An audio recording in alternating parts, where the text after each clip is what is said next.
if we keep playing like that, we'll be fine.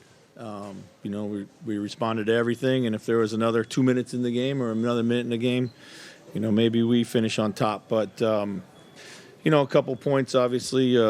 We had in the first half like 4 or 5 turnovers in a row. That led them back in the game. That changed the game for them. We did a good job in the second half of not turning it over and rebounding a little bit better. And then, down the stretch in the fourth quarter, we couldn't score. 3 for 13 from the three-point line. And then we missed 10 free throws in a game like this. You can't miss 10 free throws. So, but we had a lot of good looks.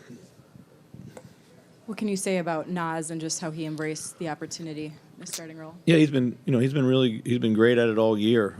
He's had a tremendous year. No matter what his role is, his role's changed a lot. He's been ready to do everything. He really stepped up tonight when we needed him for huge performance. Did you like most of the looks you got down the stretch tonight? I mean, yes and no. I mean, I think I'd like to see us go to the hoop a little bit more at times and maybe create a kick out. But I thought we had some clean ones. Ant tonight struggled to get it going pretty much all night. What do you attribute that to, or anything they did, or hard to get him in this one? I mean, yeah, they were doing a good job of throwing bodies at him. He was. They gave him boxing one. They gave him different looks. He did a good job, I thought, of staying. He had 7 assists. That's kind of the game it was set up for him. You go to the hoop. He takes one free throw attempt, and that was a defensive 3-second call. And I don't understand it. I thought he was going to the hoop, and he gets stripped in there a few times.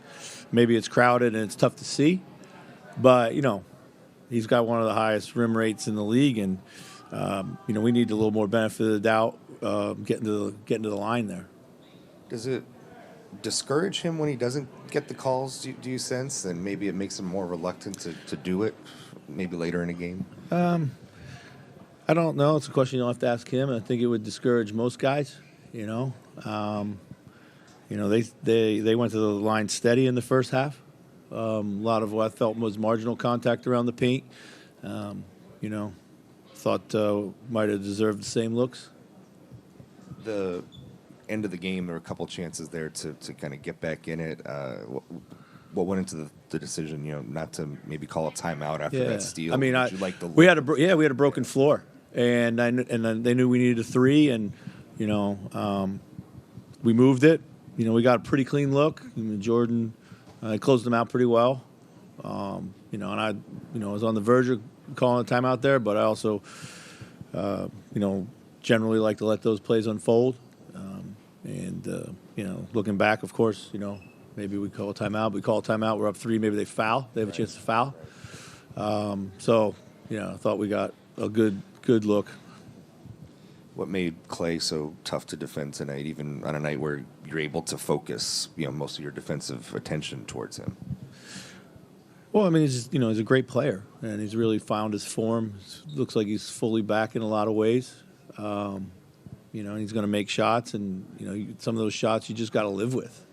And we're prepared to live with those. The bank 3 from the corner is a bit of a backbreaker at the time.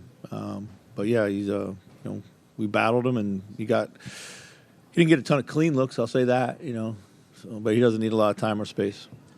I guess down the stretch overall, compared to the last game and maybe the Washington game before the break too, did you like how the final minutes at least played out execution-wise?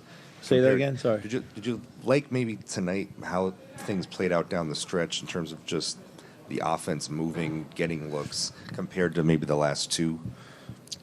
Yeah, I mean, I think so. It feels like we got good looks. I got go back and look on the tape. They're switching. They're a good switch team. Kind of bogged us down for a little bit there.